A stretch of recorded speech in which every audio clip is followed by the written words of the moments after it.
You have questions, we have answers. This is Jane Mueller. And this is Ken Mueller. Welcome to our show, all about real estate with Ken and Jane.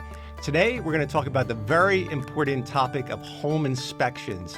And we are honored to have with us Bharat Patel, who's a professional engineer and also a licensed inspector.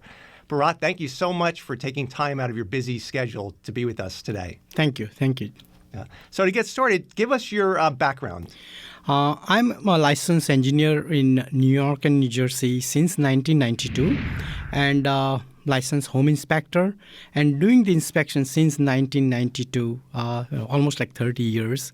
Wow. And at the same time, I practice the engineering parallel with the inspection, and I just retired from the engineering recently, from another firm, but still I'm doing the inspections. Wow, you must have been busy every day because having an engineering job and then home inspectors, typically you're working on weekends, weeknights. And also, I'm a licensed plumber in state of New Jersey. Oh my God. Wow. Yeah. So in other words, if somebody hires you, they get like triple they get their bang for their dollar. They get a home inspector, Engineering professional engineer, and also the plumbing experience, yes. Well, that's really... That's awesome. why we know each other for over 10 years. That's extreme. Correct. That's why every time I say he come, I know the buyer and the buyer agent must do the very good homework. They know who to hire.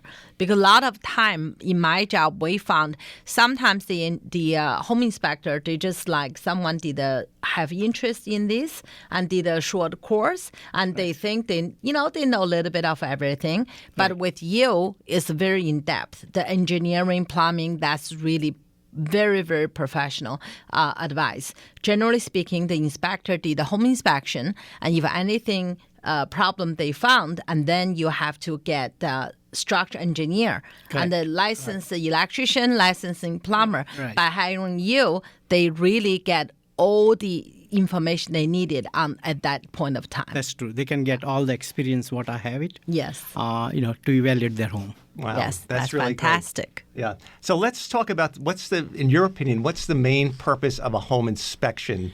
The purpose of the home inspection is like when you buy the property, you want to know what are the major and minor defects.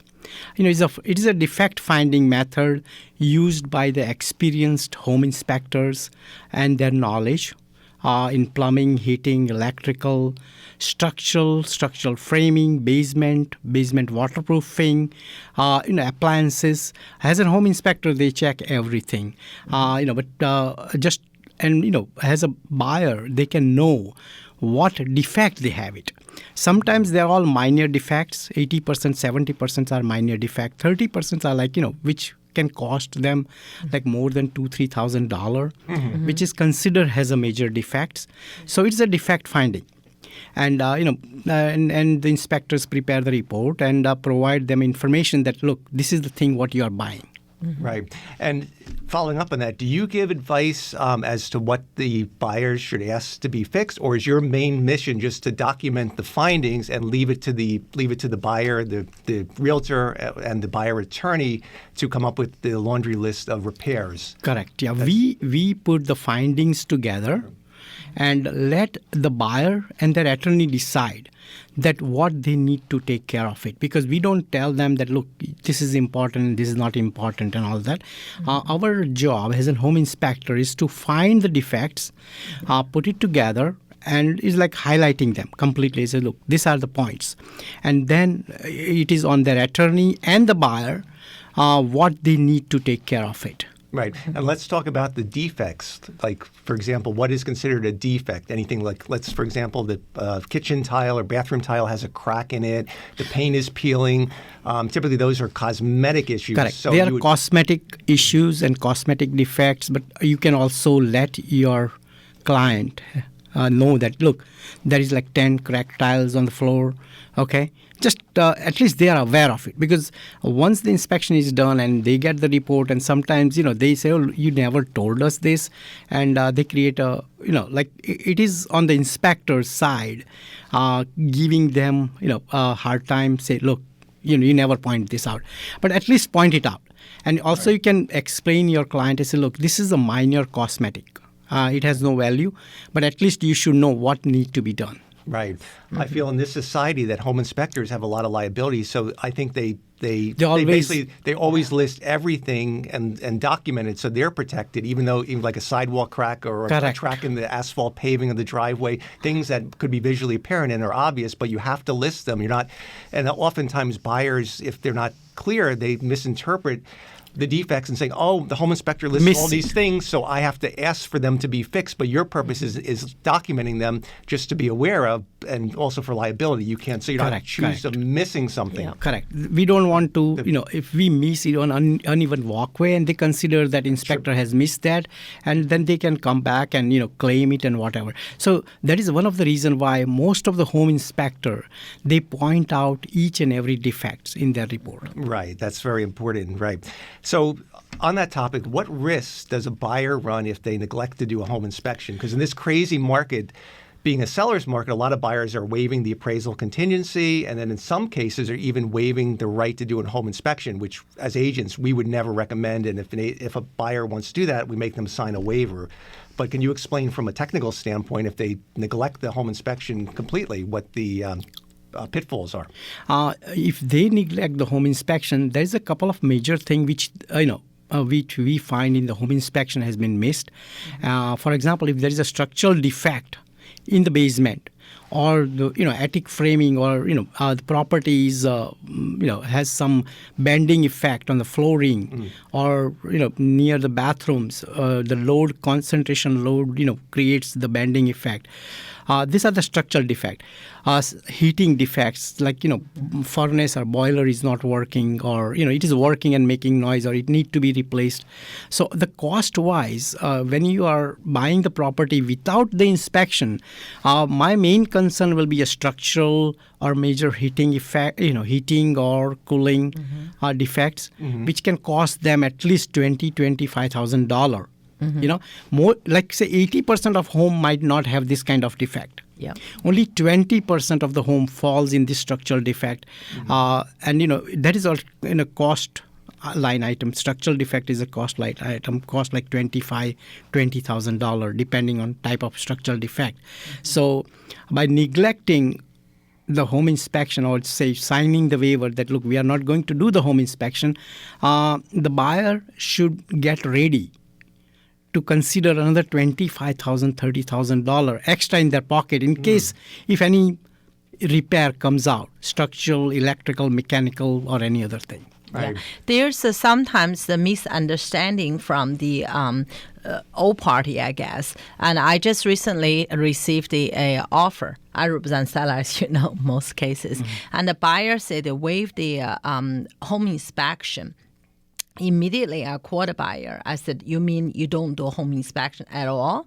Or you do home inspection? Because when you write waive home inspection, they can be understood as a waive the home inspection entirely. And that's definitely not recommended, because as a listing agent, even though it's not my client, the buyer, but we still want to do the right thing. And said you still should have a home inspection. And turns out the buyer agent made a mistake. They were just want to do home inspection. It's as it is condition, cosmetic. There's a lot of misunderstanding from the seller perspective. They think the buyer waived the home inspection. They maybe just waived the home inspection contingency. Furthermore, it's not totally waiver. Right. Just waive the cosmetic only. For example, we just recently had someone waive the whole thing, right? The buyer attorney did call the buyer agent, said, you understand, you waived everything. You have right to home inspection, but for your purpose, information purpose. But if you found something, it's on you.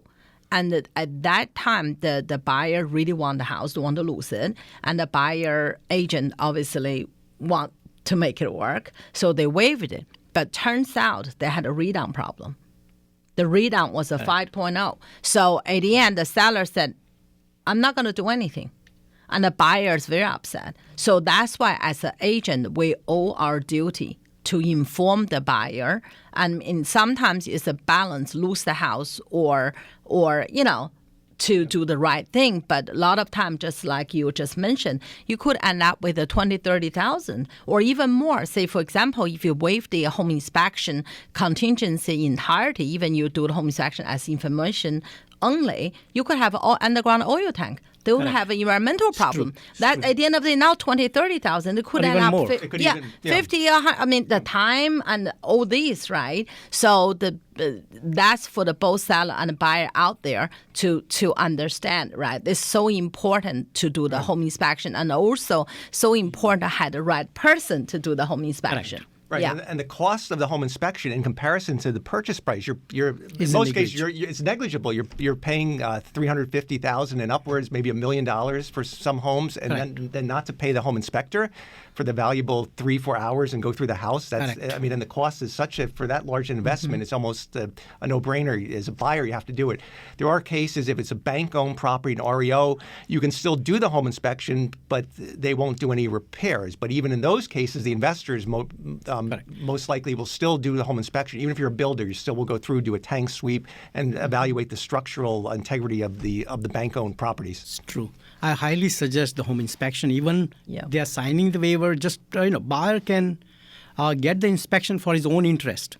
Say, look, as a seller, if he don't want anything to be repaired, but let me get the home inspection done as a buyer, so at least I know if there is any major cost or what will cost me after I buy the place. Absolutely. Yeah. And with that, can you give us some examples, or for the listeners, of certain or any situations you've encountered in your vast career of situations where you basically concluded that the buyer should walk away from the house because it was structurally, I mean, anything can be fixed with money, but there must have been some cases where you said, you know what, this foundation is really sinking or sloping, or are there any of those situations you can share with us? Mostly any homes up, like 80 or 70-year-old or 90-year-old homes, or even say 100-year-old homes. I never saw any situations where buyer has to walk out. And I never advise any of them, because most of the repair, structural repair, say pressure cracks, horizontal pressure cracks, or a vertical cracks due to the movement of the foundation wall, very minor movement of the foundation wall, or soil erosions, right? These are all fixable components. So as a home inspector, with my experience, I never get panic, and I never jump and tell the buyer, I say, look, you don't buy this place. I always advise them. I say, look, this is a fixable. It costs you a certain amount of money based on repair, and it is within the range.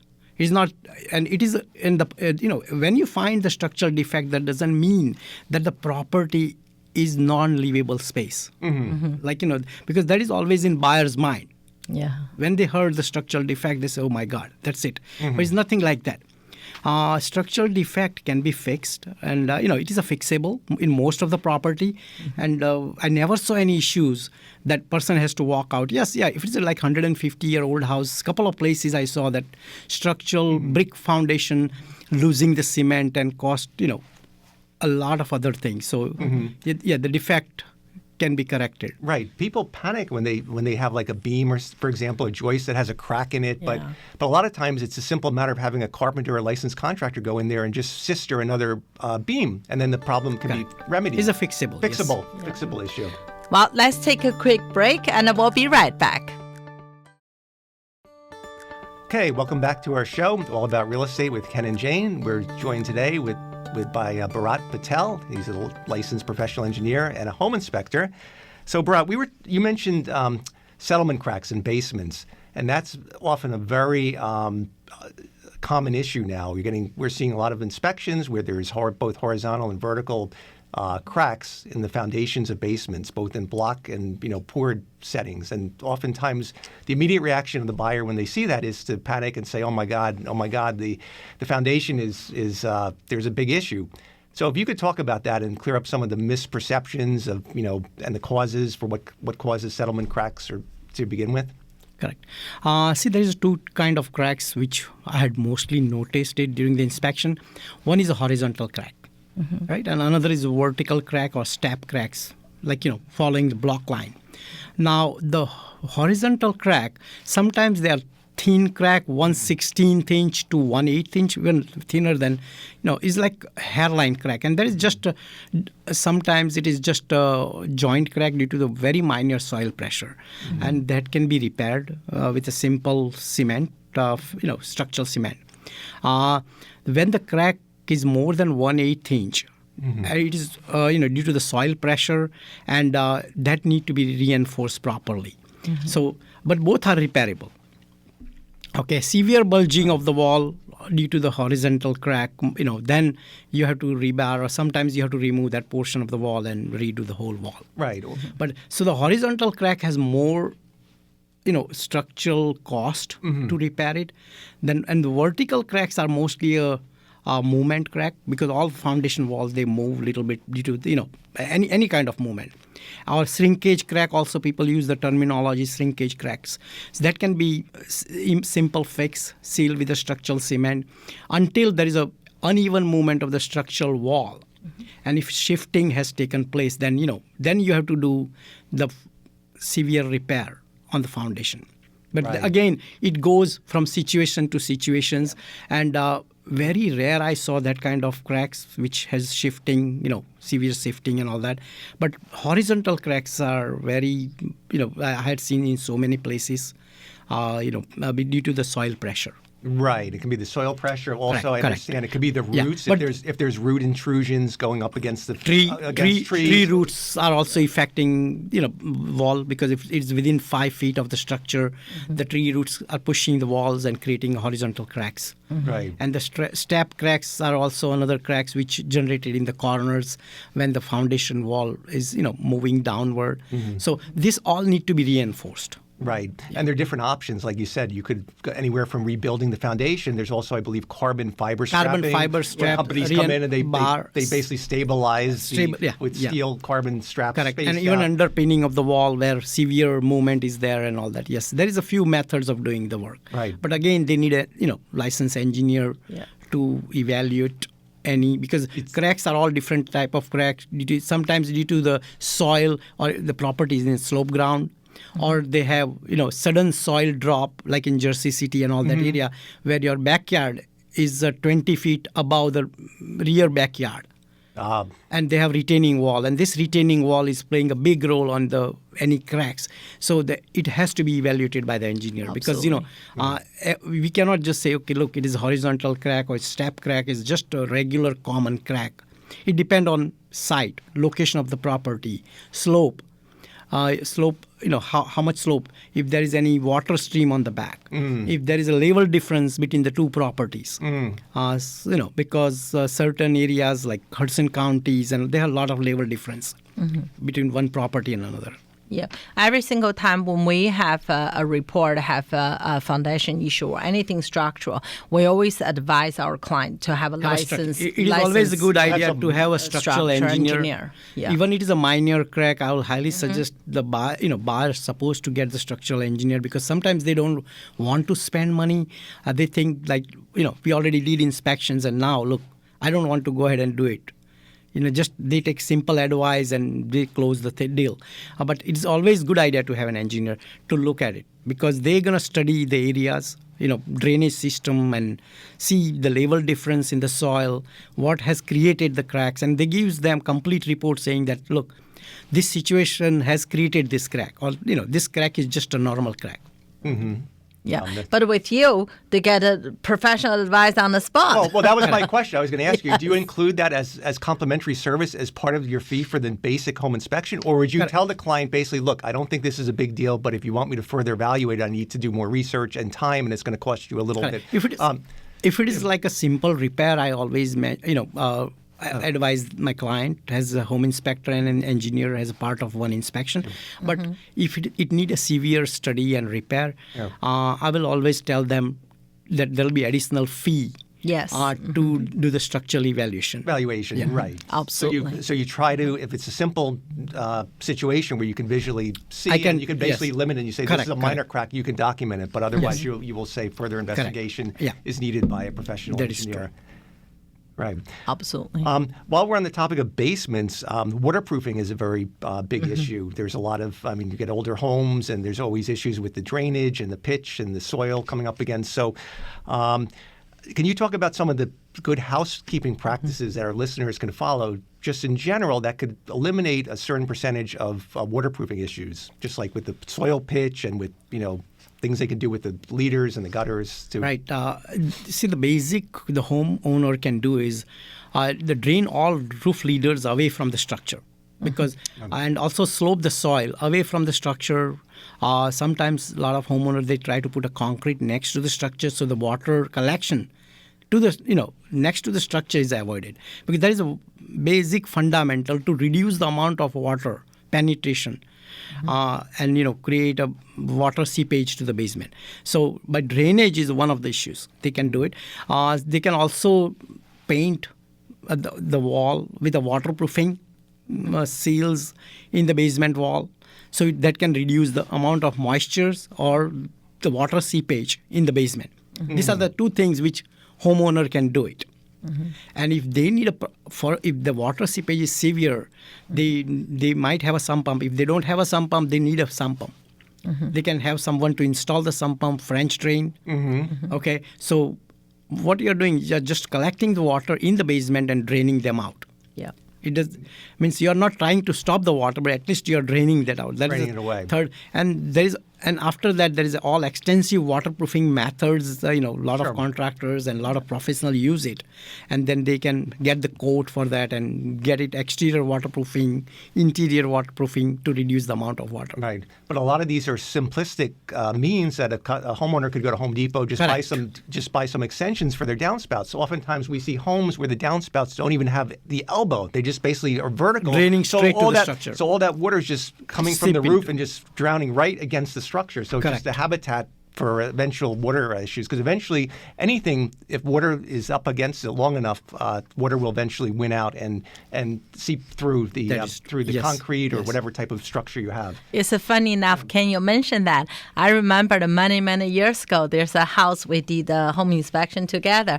I think he advised the buyer, first thing, you have to go get the extension, leave the water away from you. Away from That's the structure, right. yes. What about window casements for the basement windows? Do you think that's a good idea to buy those plastic? Correct. If the window well is another thing which a lot of homes, they have window partially in the basement, partially above the ground. Yes. So the well has to be covered with a plastic enclosure. Make sure the well drainage. They have a drain. Usually, many years ago, they used to provide gravel stone drain.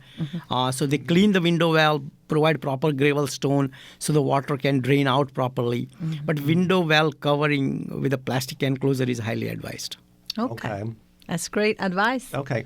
What about in construction? What's the typical, again, I guess it varies based on the type of home and the foundation, but what do builders typically do in terms of external waterproofing? Do they put like a membrane, like a rubber-coated tar, a membrane on do they smear that on the foundation, the exterior? Correct. They use, waterproofing membranes, which are available in the market, and there's a lot of other method to seal the exterior concrete block wall during construction. So the contractor will provide that during construction, even 30-year-old house, 40-year. But with the time goes, these membranes goes bad. They have a shelf life, yeah. Right, they have cells. And then it get cracked or, eroded, and the water start penetrating again, and you just have someone to redo it or have someone to reevaluate that, Revalue and find out the right solution. Correct, right solution. Yeah. Right. And do you think most homes should be built with the French drain and sump pumps? Because there are homes that don't have either in place. So I don't know why that. All new homes which has a basement, the contractor, they put French drain and sump pump, or some of the home they put a subfloor drainage system, which is also, they put the piping below the floor and connect to the sump pump, which is subfloor drainage system. So you don't see the French drain. Only you can see the pump, sump pump, pump and the sump pump pumping out. Right. It happened to me once because I was showing a house. I said, well, you better make sure get a contractor to get a quote for the French drain. Yeah. And then when we had a home inspection, the inspector said they had it already. I saw the sump pump, but I didn't know it was under, so learned something new. Right, but if you have a sump pump, you need to have a French drain because the water has to... Not necessarily. But how would the water get into that sump pump unless it was a there is a piping network below the floor, which is called subfloor drainage. And these are all perforated piping running in complete basement and pointing to the sump pit and collecting water.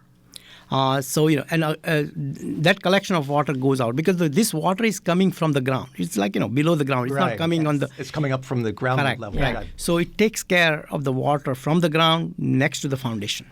Yes. Right. That's why you couldn't see. That's why I didn't see the French drain. I thought it was strange. They had a sump pump. So I said, you know what? You have to budget for that. And, and the inspector came and said, nope. They have a better system, Jane. I said, okay. It's even more elaborate than seeing the visually. That's right. And also the poured concrete wall has a less water seepage than the block wall. That's a good point. So, any contractor, when there is a high water table areas, they build poured concrete walls. Mm-hmm. And I had noticed it. Right. And the reason for that is that because of the human element in putting the mortar between the blocks is more susceptible towards, having and the block wall construction the design of block wall construction, it allows the water to seep in because it doesn't hold the water pressure. Mm-hmm. Whereas the poured concrete wall, they are designed to hold the water pressure if there is outside water. So they are more strong. There is no cracks. Until it doesn't crack, it doesn't leak. Mm-hmm. Right. Okay. Right. That's good to know. Yeah. Yeah. So that's all great information on the waterproofing. Let's talk about mold because it seems like in the last 5 to 10 years that mold is becoming more prevalent. I don't know if it's because there's more heightened consumer awareness of mold or it actually is becoming more of a problem due to people having condensate lines from the shower venting in the attics and, just more moisture related bad practices. Actually the mold was there even 50 years ago, 30 years ago, even in attic. Actually, all this, newer construction or present constructions, they're more improved. They're well ventilated attics. Mm-hmm. They have, a proper drainage in the basement. So the amount of having the mold in new constructions or newer homes is less. But people were not aware of the mold 30 years ago. Yeah. And also, as an inspector, right, we were not too criticals or, we are not really checking the mold in real details. And nowadays, the mold in last 15, 20 years, they want to make sure that as an inspector, we keep our eyes open and see if we see the mold, we let the buyer know. So most of the home inspectors are checking in real detail, and, and that's why the amount of mold in the homes, you can see more as a realtor. I say, look, every inspector points you out in the attic, black stains in the attic, black stains in the basement. That is one of the reasons I can see. That's more awareness. More awareness, yeah, correct. From the inspector inspection and also companies and the agent and correct. The and as a home buyer. inspector, we don't want liability and the buyers find out that there is a mold after closing. Absolutely. That's the health issue. Correct. That's the safety and health issue. So we always point it out. If we see the black stains or moisture stains, we say, look, at least get it checked for the mold. Fantastic. That's all good information. I think we run out of time. We do have a lot more questions, so we'll have to have you come back another time so we can delve more into some of the other issues. But let us know, let the listeners know your contact info if anybody wants to hire you, if they're looking to buy a home and need a home inspector. Sure. My name is Bharat Patel, BGK Home Inspection Services, and also I have another company, BGK Engineering Consultant Inc. I have two companies. Okay. And they can use my cell number, 201-665-4233, and my email, bharatpatel531@gmail.com. Okay, perfect. Again, thank you so much for taking time out of your very busy schedule to enlighten us on the home inspection process. And we'll see everyone next week. Really appreciate it. Thank you. Thank you. Have a good weekend. Bye-bye.